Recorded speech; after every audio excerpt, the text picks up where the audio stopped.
الحمد لله الذي أغناني وأعزني بتلاوة القرآن ثم الصلاة على النبي رسول الله صلى الله تعالى عليه وسلم dafa wax ne la taa'ata li maxluqin fi maasiyati alxaaliqi kenn du topp moroomu mbindeefam ci mooy yàlla.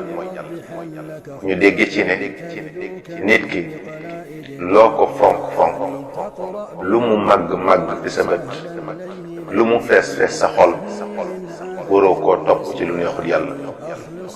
waroo mu sant la lu sun borom gërëmut nga di ko ko defal. moom sun borom subhanahu wa taala moo wax ci alquranul karim wallahu wa rasuluhu axaqu an yurduhu in kaanu muminin.